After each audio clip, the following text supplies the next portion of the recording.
Assalamualaikum warahmatullahi wabarakatuh. Perkenalkan, nama saya Violeta Apriliani, NPM 719212782. Di sini saya akan menjelaskan materi tentang komunikasi kerja. Komunikasi kerja merupakan proses penyampaian informasi baik secara verbal maupun non-verbal untuk mencapai pengertian dan penelitian. Selanjutnya yaitu peran komunikasi kerja. Yang pertama, menciptakan kepuasan kerja. Yang kedua, menyelesaikan konflik. Yang ketiga, meningkatkan produktivitas. Yang keempat, menciptakan masa depan kerja yang lebih baik bagi perusahaan. Yang kelima, pembentukan hubungan. Ada indikator komunikasi efektif. Yang pertama yaitu pemahaman, yang kedua kesenangan, yang ketiga pengaruh pada sikap, yang keempat hubungan yang makin baik, yang kelima tindakan. Prinsip dasar yang harus diperhatikan dalam komunikasi. Prinsip dasar dalam komunikasi untuk komunikasi dapat dirangkum dalam satu kata, yaitu reach atau respect, empathy, audible,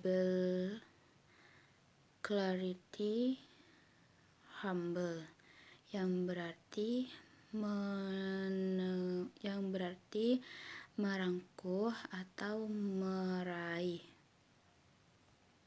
Selanjutnya yaitu kemampuan dan keterampilan dalam komunikasi. Yang pertama yaitu kemampuan dalam menyampaikan pesan. Yang kedua, kemampuan dalam menerima pesan atau mendengarkan. Yang ketiga, kemampuan dalam memberikan umpan balik. Selanjutnya yaitu strategi dalam berkomunikasi. Yang pertama yaitu pimpinan atau manajer harus memahami struktur organisasi, siapa yang efektif untuk membuat keputusan. Yang kedua, komunikasi dua arah. Setelah berkomunikasi harus melakukan feedback, apakah diterima dengan benar. Yang ketiga yaitu komunikasi harus jelas dan sederhana agar komunikasi mudah dimengerti. Yang keempat yaitu dapat menggunakan berbagai macam metode jika hal yang dikomunikasikan sangat penting. Yang kelima yaitu manajer atau pimpinan tidak hanya terpengaruh oleh informasi, karena informasi dan komunikasi berbeda. Yang terakhir yaitu model komunikasi dan pesan yang disampaikan. Yang pertama yaitu tertulis. Di antaranya yaitu 1. Ketahuilah apa yang ingin disampaikan sebelum ditulis. Yang kedua, tempatkan subjek kalimat pada posisi yang benar. Bagaimana efeknya pada orang. Yang ketiga, gunakan kata kerja yang benar. Yang keempat, gunakan kata-kata yang spesifik dan konkret. Yang keempat, gunakan sedikit kata-kata jika mungkin. Yang kelima, gunakan kalimat pendek dan sederhana. Yang keenam, gunakan kalimat logis. Yang ketujuh, gunakan kalimat untuk memberi arahan pada pembaca. Yang kedelapan, hubungkan dengan pemikiranmu sehingga mengarahkan pembaca ke pemikiran yang baru. Yang kesembilan, jelas. Yang kesepuluh, gambar pemikiran yang sama dengan alur berpikir yang sama. Yang kedua, variabel atau lisan. Komunikasi lisan adalah komunikasi yang hanya melalui lisan saja dan tidak tertulis.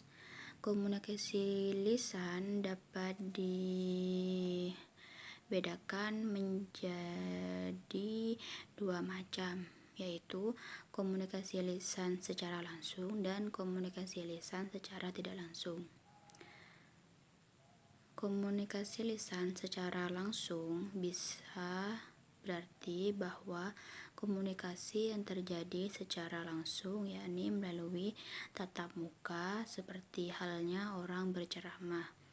Komunikasi lisan tidak langsung terjadi komunikasi tanpa adanya tatap muka, seperti halnya orang berbicara di telepon. Yang ketiga yaitu nonverbal. Komunikasi nonverbal adalah komunikasi yang menggunakan bahasa badan atau tubuh, seperti gerakan tangan, jari, mata, kepala, dan lain-lain.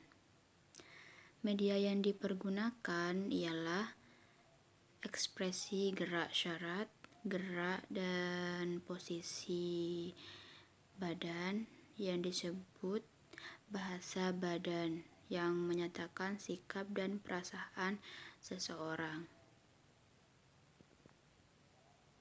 Baik, terima kasih. Mungkin hanya itu yang dapat saya sampaikan.